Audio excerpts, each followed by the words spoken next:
Ushul Fiqh sebagai ilmu yang mempelajari kaidah-kaidah umum dalam menetapkan hukum Islam, seringkali berhadapan dengan permasalahan kejelasan makna teks sumber hukum. Salah satu konsep penting dalam memahami teks-teks tersebut adalah mujmal dan bayan. Mujmal merujuk pada suatu teks yang masih bersifat umum atau global, sehingga membutuhkan penjelasan lebih lanjut untuk dapat dipahami secara spesifik. Sebaliknya, bayan adalah teks yang memberikan penjelasan atau perincian terhadap mujmal. Pengertian mujmal dan bayan. Mujmal adalah teks yang maknanya masih umum atau global, sehingga membutuhkan penjelasan lebih lanjut. Bayan adalah teks yang memberikan penjelasan atau perincian terhadap mujmal. Jenis-jenis mujmal. Mujmal lafadz yaitu mujmal yang disebabkan oleh ketidakjelasan lafadz itu sendiri. Mujmal makna yaitu mujmal yang disebabkan oleh ketidakjelasan makna yang terkandung dalam lafadz. Mujmal ukmi yaitu mujmal yang disebabkan oleh ketidakjelasan hukum yang ingin disampaikan. Metode bayan. Bayan dari Al-Quran. Penjelasan terhadap mujmal dengan menggunakan ayat Al-Quran lainnya. Bayan dari As-Sunnah.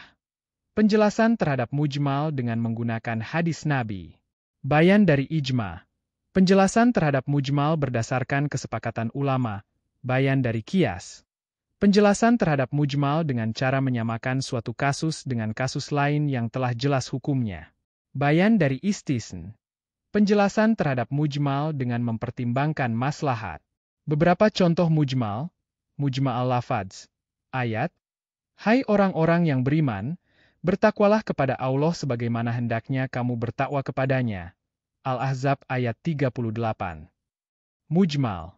Kata, sebagaimana hendaknya kamu bertakwa kepadanya, masih sangat umum dan membutuhkan penjelasan lebih lanjut. Bayan. Untuk menjelaskan ayat ini, para ulama menggunakan berbagai hadis dan ayat lain yang menjelaskan secara lebih detail tentang bentuk-bentuk takwa. Penerapan mujmal makna. Ayat. Dan jika kamu berselisih tentang sesuatu, maka kembalikanlah kepada Allah dan Rasul. An-Nisa ayat 59. Mujmal. Ayat ini secara umum memerintahkan untuk kembali kepada Allah dan Rasul dalam menyelesaikan perselisihan, namun tidak secara spesifik menjelaskan bagaimana cara melakukannya. Bayan.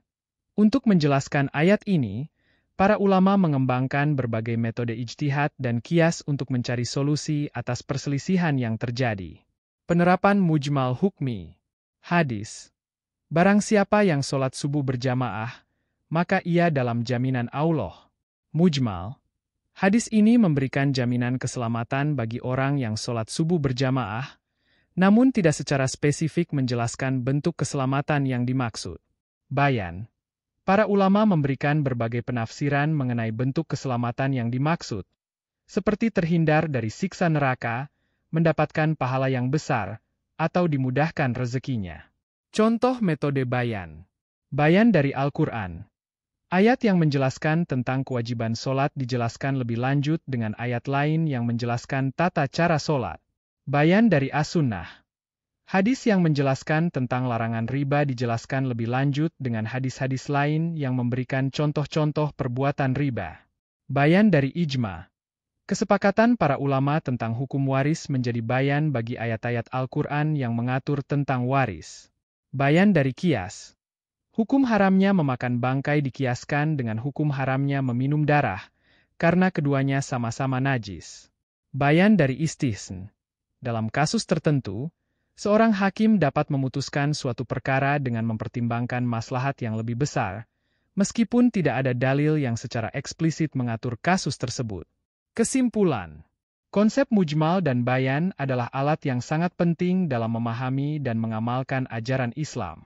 Dengan memahami konsep ini, kita dapat membaca teks agama secara lebih mendalam, menghindari penafsiran yang keliru, menyelesaikan perselisihan dengan cara yang bijaksana.